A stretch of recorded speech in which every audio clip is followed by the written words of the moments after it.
Greetings, friends.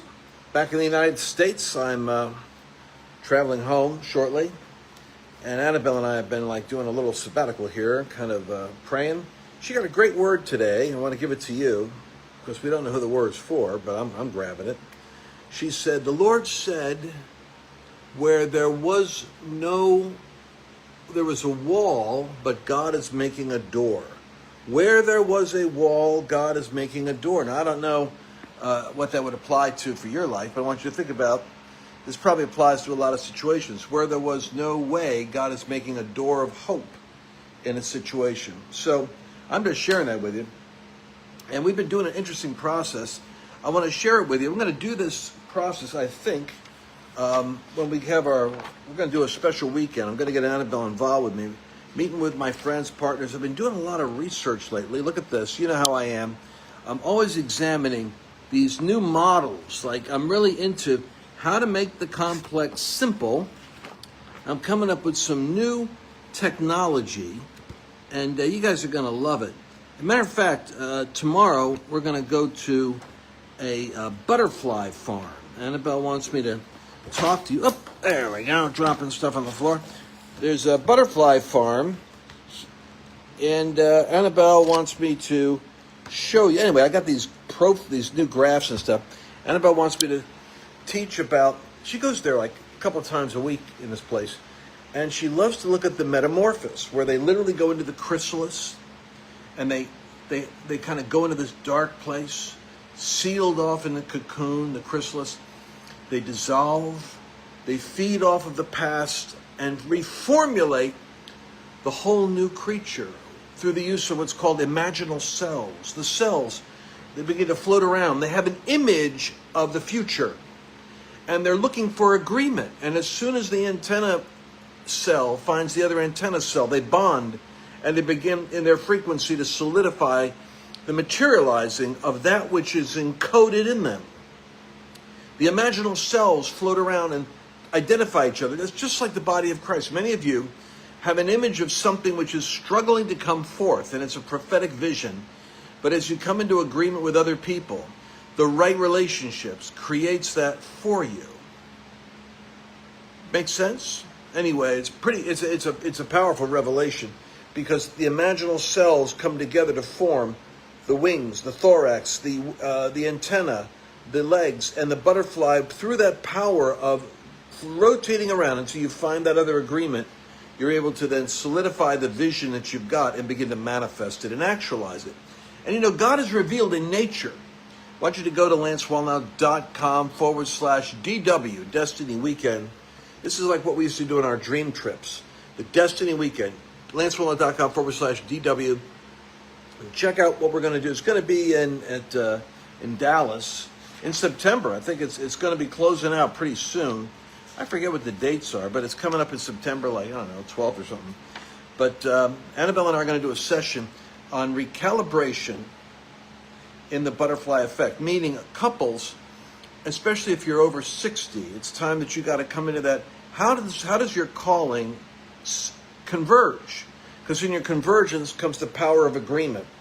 And it's awkward. It's a bumpy process, because you've been doing one thing, your spouse is doing another, and then you start to realize the two of you become one, and in your agreement, you begin to, the imaginal cells start to agree with each other, and you start to manifest what's happening. Now, this is unusual, because I'm feeling like, hey man, I was probably hitting that retirement age. What's God telling me?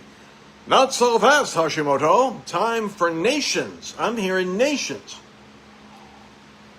So God's talking to me about helping build networks, organizations, apostolic communities, business networks, and going to nations. Why do that now at this stage in my life? This is when I'm supposed to be a little more sedentary. Well, that's what that is. But then I'm going to look at Trump. My dear President Trump. There's the guy that's the model for people that just don't settle down, addicted to winning and winning big. Steve Bannon's the only guy that gets it. The preachers aren't getting it. I'm not knocking my generation of preachers and prophets. But Steve Bannon says Trump is going to the Kennedy Center because he knows that the high place, the high church of the liberals is the Lincoln Center, the Kennedy Center, the Academy Awards.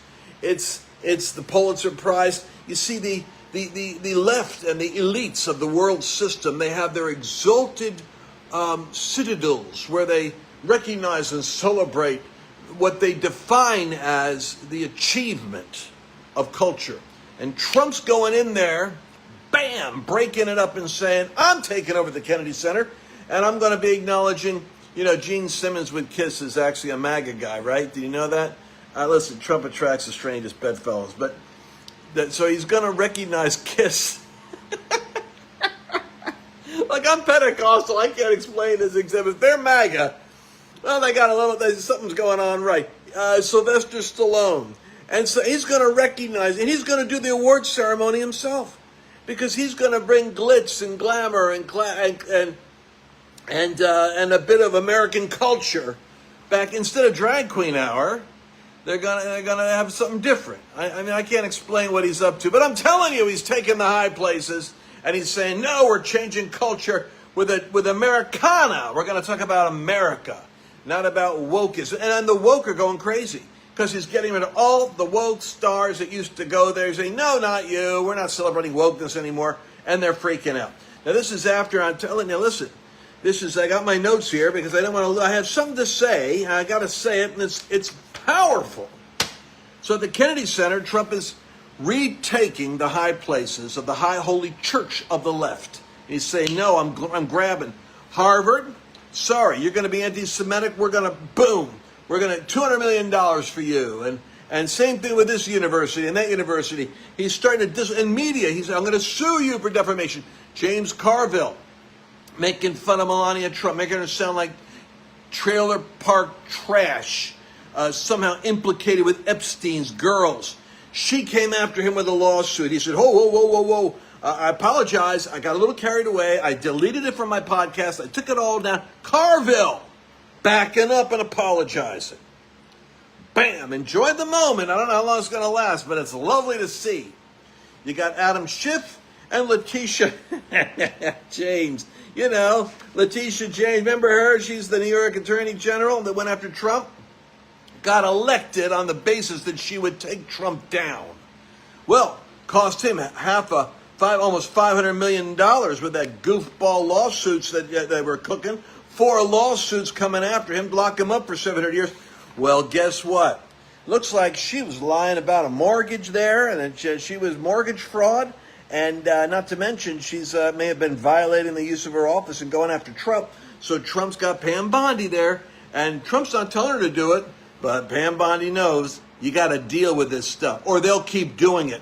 So Adam Schiff with mortgage fraud is having he's being taken down because these guys are all claiming they got properties in Maryland when they live in New York and California, and they're taking that as their primary residence. Well, it can't be your primary residence if you're representing people in New York and California. That's your primary residence. So they're having to explain. And then she goes, this is hilarious. This is so delicious. It's hilarious. She goes, you know what this is? This is blatant weaponization of government against a private individual. That's what she did to Trump. Boomerang, boomerang. God's love is like a boomerang. Anyway, and that's what I was going to say. Lance, it isn't God's love. Oh, but it is. God's love for the righteous. Howard Stern, speaking about the culture wars, he's having to step down. Remember Howard Stern? Of course you don't, because you people that are in my audience don't listen to Howard Stern, but the left did. Millions of people listen to Howard Stern. But what happened was he went woke. He went full trans, full Hillary. He had Trump. He used to have Trump on. Him and Donald Trump used to be friends back when Donald Trump was a kind of like, pre-MAGA heathen. And then he got his act together, and he started thinking, I don't want to be the man that I am. And he changed, and he kind of like, worked a whole new identity out. I covered this, in the early 2000s. He started making his shifts. But, well, anyway, what happened with Howard was he's Hollywood, right? Hollywood liberals, they go left, they go broke, they go woke. And he lost 30%, I'm told, of his audience from 2003 to 2004 when he went with the trans agenda, when he went against MAGA, because he was like the working man's bad boy. he was like, he's always talking sex and Playboy women on, and how many women, how many guys, and and he had that kind of weird thing with Robin he'd be doing. Not that I want to reveal I know everything that was going on. I was sanctified, mind you. I'm just telling you, I know what he was doing. But the reality is, he lost his audience, because you can't diss 80 million working class Americans and continue to make money. This is the same thing that happened with Stephen Colbert, with CBS, the Paramount. They lost money, somewhere between 20 and 40 million a year. And it's not that they're, like David Letterman's a screwball. Sorry, but all these guys that are steeped and grow up within the oikos, the community, the cul-de-sac, the chrysalis of liberal, progressive, Democrat world. It's sad, because they don't have a single courageous conservative voice that is actually piercing the darkness in their life. Occasionally, they got a son or an ex-wife who got born again, but man, it's sad. These guys are living in a world of darkness, and they have no witness in their world. So to them, you're the one that's crazy. But I'm telling you, man, Steve Colbert's out. Howard Stern's out. And what's this Washington Post? I hope you guys find this stuff. I hope you find this as interesting as I do. You ought to. Because this is what you're praying for. The 7 mountains of influence culture. If all we do is have our little parties over here in revival land, and we don't see the grenades going over there into the top of academia, in the top of Wall Street, in the top of business, in the top of government, in the top of the intelligence department, in the top of the Kennedy Center, if we don't go after these high places, Jesus said it. He said, when the enemy is swept out, if you don't occupy that territory, he will come back 7 times worse. And a lot of Christians are all, what's going to happen, Lance, when the Democrats come back? They're going to come after us. Yeah, of course, they're going to come up with a vengeance if they have anything left to use. But right now, God's letting you be a wrecking ball. See, right now, instead of that king that king was told by the prophet Elisha, smacked the arrows on the ground, and the king went boom, boom, boom 3 times, and the prophet was furious. He said, I had one more miracle in me. You could have 7 years of deliverance. Instead, you're only going to have 3. Well, let me tell you, something's happening. Trump is smiting them arrows like Jehu riding a chariot. Bam, bam, bam, bam, bam, bam. He's got principalities and powers all befuddled right now. He's got the anointing on him to do, and that devil never should have tried to kill him. Because when the devil overreaches, God says, that's going to cost you. You want to take his life like that? When I told you not to touch his body, and you tried to take his skull and fragment it with a bullet, that's going to cost you. And I'll tell you what the devil's paying right now. Putin is going to have his meeting with Trump.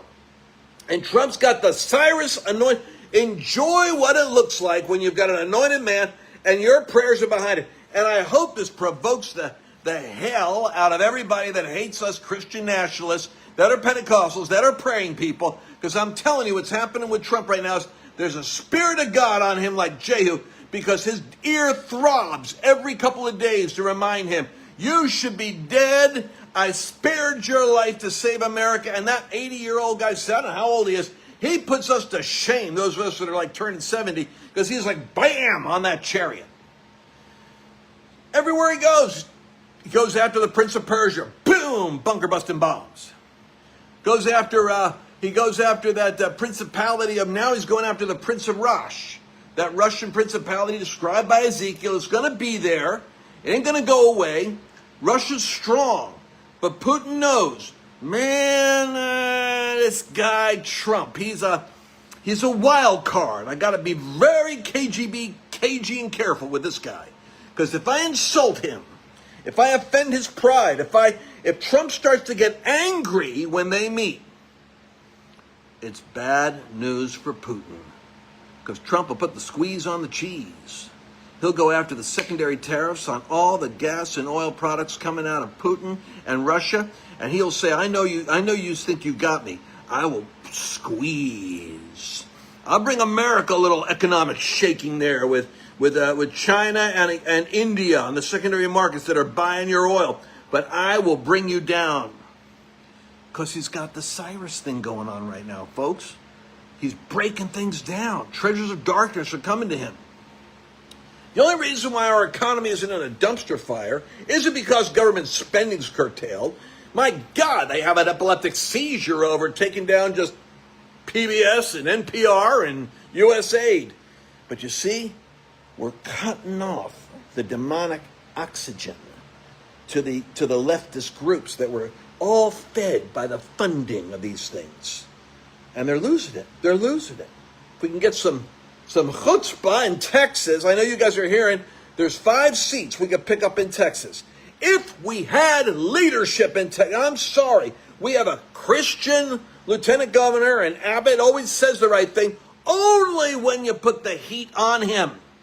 So you Texans, you call and you keep the pressure on, because the Democrats are running out of the state, refusing to meet so that they don't have to legitimize what the Democrats have been doing for years. They did it in New York, they did it in New England, they did it in California, they did it in Illinois. They take over the state by gerrymandering the districts and creating these squiggly, almost like weird. Do you know where the word gerrymandering comes from? I heard it from Rick Green the other night, last night on Flashpoint. A guy named Jerry, who had a salamander ability to create these weird configured districts, so they call them gerrymandering after a salamander. And so a district is supposed to be an accurate, disciplined, cohesive geographic block that represents the people of a constituency. What the Democrats do is they squiggle it along to envelop a Republican group in a larger Democrat group and wipe it out. Well, suddenly Republicans, when they wake up, realize, you know something? You guys actually have districts representing you in Congress based upon, why did you want 20 million illegals? Do you know why they wanted 20 million illegals? Oh my gosh, it shocks me to have to figure this out. I just found it out. They want the illegals because they get counted in the census, so that they get the districts, so that they put a circle around 100,000 more, but they can't vote, but they represent my district, and now the Democrats are able to have more leverage. Well, Trump's got to do a census now, which is going to decouple from every illegal so that it's only legitimate voting citizens of the United States. Not everybody living here, but everybody that's a citizen. It's going to change everything. First of all, in Texas and in Florida right now, we're picking up seats. If we have the courage to do something about it. Because, you see, the northern conservatives, the conservatives from like Illinois and California, they moved to Texas and Florida and New York. They moved down to Florida and Texas. Joe Rogan came over here for that reason. He's a little nutty, but he went to Austin. Now, here's the deal.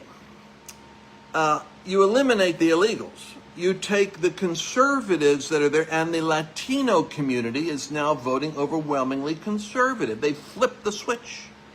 Philadelphia right now, it's the Latino community, Hispanic community is now voting conservative. You realize that Pennsylvania is right now on the verge of flipping red completely. That means that the Democrats will never be able to get, I don't care what Newsom tries to do in California, the Democrats will never really be able to, because the working class, that's why Trump's working, he likes the unions. People go, what's the matter with Trump? Man, he's working with the unions. Doesn't he know the unions are like bad? Well, Trump's doing a deal right now. He's getting a hold of the working class American, so that Wisconsin and Michigan, the car dealers, dang, they're voting MAGA, baby. Trump's bringing the business in.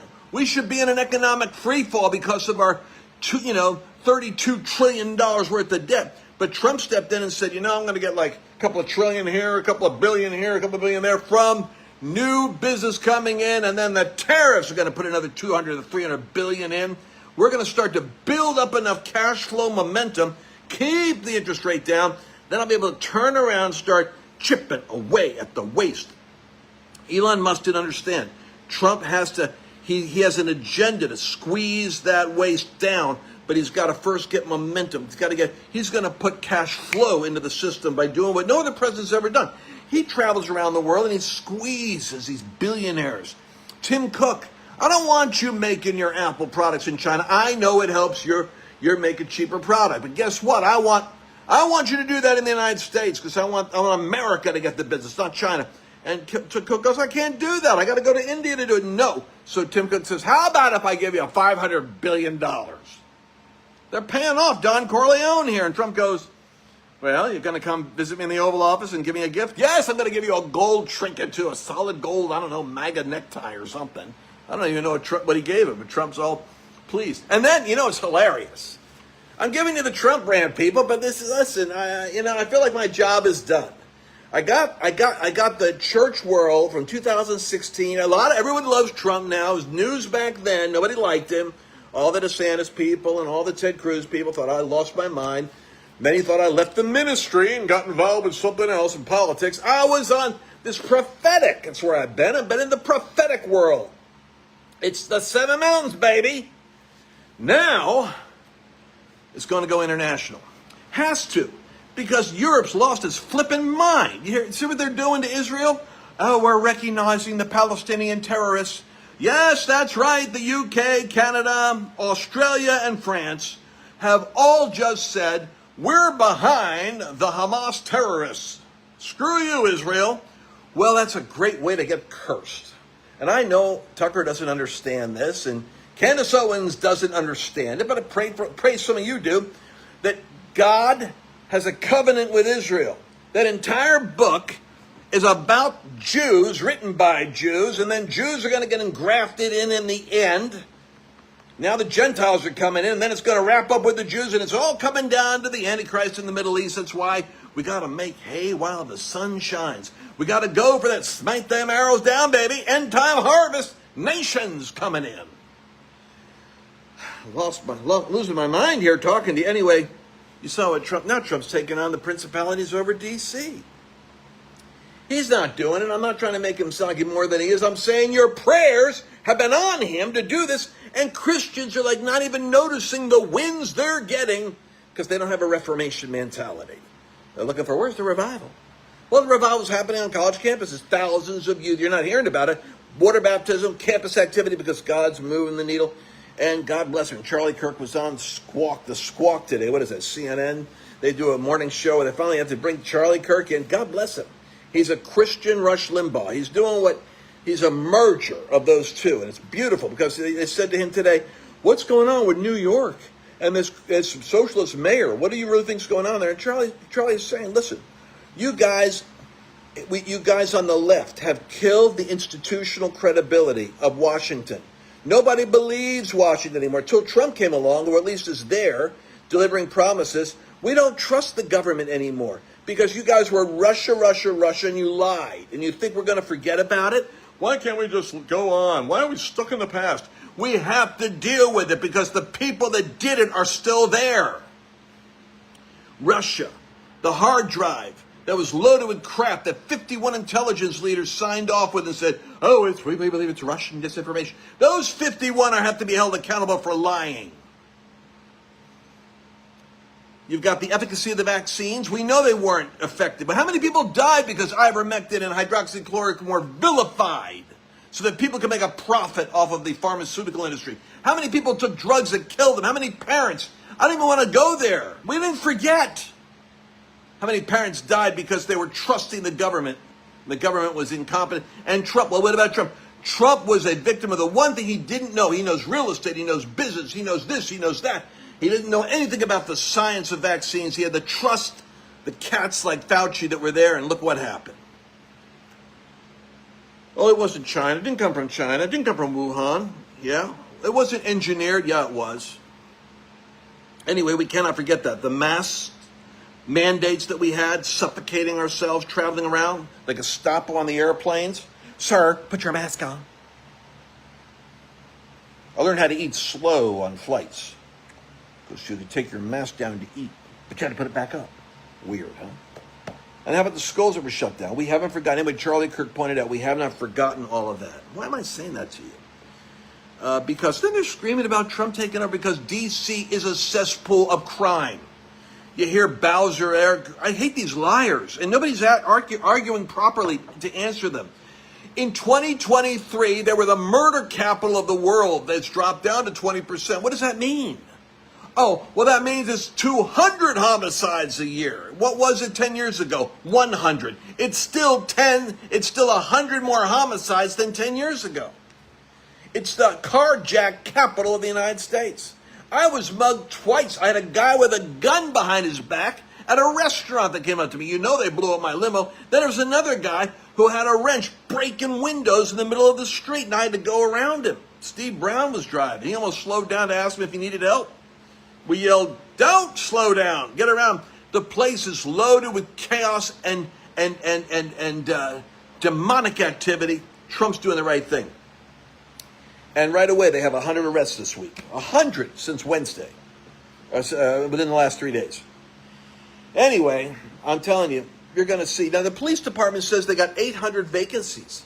They're missing 800 policemen because the police are dispirited. Same thing in Cincinnati. Why do you think it took them forever to get down there and deal with that mob beating up on people? Because it's George Floydville. The police are afraid of getting involved. And the system is Democrat-run and punishes them for getting involved. So they move slow and they move careful. Well, Trump's taking care of that. You watch how fast. The thing is, if D.C. flips and it becomes like Giuliani did with New York, if that becomes a safer town and it's conspicuous, oh, the pressure that's going to put on all those other Memphis and St. Louis and L.A. and Detroit. Every other mayor, every other Democrat-run precinct where crime is in control, they're going to have a problem. Anyway, so Charlie was talking about the reason why this socialist guy is popular in New York is because institutional credibility is suffering so bad that those that aren't MAGA, and the young particularly, are vulnerable to the promise of someone's going to take care of them. So you better pray capitalism works. Because these people, the young people especially, have been trained. The worst part is the biggest support is coming from liberals that are coming out of colleges. There's your Marxist, socialist, woke activists that work on Wall Street. Worst possible combination. Anyway, I'm bringing all this news to you because Europe, thank God for the United States, and Europe is, like I said, UK, Canada, Australia, France. They have gone so woke, anti-Israel, anti-Christian, that they're anti-Christ territory. That's what they are. If they're anti-Christian, they're anti-Christ setups. But I thank God that in America we're seeing a turn. And by the way, all five of the major parties, including Italy and in France and in Germany and in England, we're seeing a surge to the right politically because the people are waking up. I used to say that Europe is 2 years ahead of the United States. They're the canary in the coal mine. Except for Trump. Trump, because of the concentration of Christian intercession, and I got to be honest with you, we took media back. We created alternate media, and that created a place for you to get alternate information. So from the war rooms, and yeah, I'm happy for the Tucker and the Russell Johnson, yes, but Russell Brand and, the Charlie Kirk Bannon's, we got our Christian version of what we do, like Flashpoint and my stuff. But what we've done is we've created an ecosystem for a counter-narrative. So we're no longer under the control of those other guys. And the big tech companies are afraid of Trump. So Google, YouTube, they used to deplatform you, take you down. They were working with the woke left. They're like, we want that AI money. We want that big bucks with the AI money. No. And then thank God for Elon Musk. Because what Elon did with Twitter was the bam. That was Thor's hammer thrown down. Thank God for him and what he did. So God's having his way in a whirlwind, and I'm seeing that we got a window. It's a window, but we can make the window more permanent. We can make this window so that J.D. Vance and Rubio have a good shot at being in the next team. Give us another 4 years. We can maybe, for the first time, instead of losing in midterms so that the incumbent president loses, maybe we can win. Now, why am I passionate about all this? Because I'm coming back to this. I believe God has a blueprint for you, a blueprint for America, a blueprint for nations, and spiritual warfare over whose blueprint gets manifest. And that's why I'm saying I want you guys to go to my LanceRant.com/DW for Destiny Weekend. When is that? I know I got a date for that thing somewhere. But Annabelle and I have been working on, I told her, I said I want her and me to be showing how to here it is, September 12th. 2025. Going to have Dave Yarnes and my son Carl's going to be there with me. But I'm taking more ownership of the event because I'm in the lab here, had a couple of days off, and I'm looking at the new tools I've got to help organizations. We're winning cases in courts. I'm going to write to my partners about this. We're winning cases in court that are creating freedom for Christian businesses and for ministries to not be pushed around and bullied by the left. We're seeing chaplains going to schools and we're seeing after-school programs for kids who are learning the Bible. We're moving in several directions that are critical, frontline Reformation projects that are changing the way things are working. And I'm going to start to share with you what those things are, because I never want to talk about them prematurely, because I don't want the left jumping on it and attacking it, because I talked about it. But these things are happening now, so I can share you the updates, the wins that we're having, because we're winning. We're smiting those arrows. God bless you. I love you. Encouraging you to share this, will you? Share this with people so they can get the energy and the juice and the passion of realizing we're winning in this culture battle inch by inch, that is creating a much more level playing field, and that as a result, Christians are bolder to proclaim the gospel. They're freer than they've ever been, and we're just beginning to see we're not even a year into this yet. But if we can keep the fusion of prayer and activity moving, revival will be moving right behind this Reformation, because we have to occupy the institutions in government and in education. We have to occupy media. We have to occupy business. And many of you have businesses that need to come up. And that's part of the blueprint I'm working on right now, building those business alliances that are going to create the new titans of industry.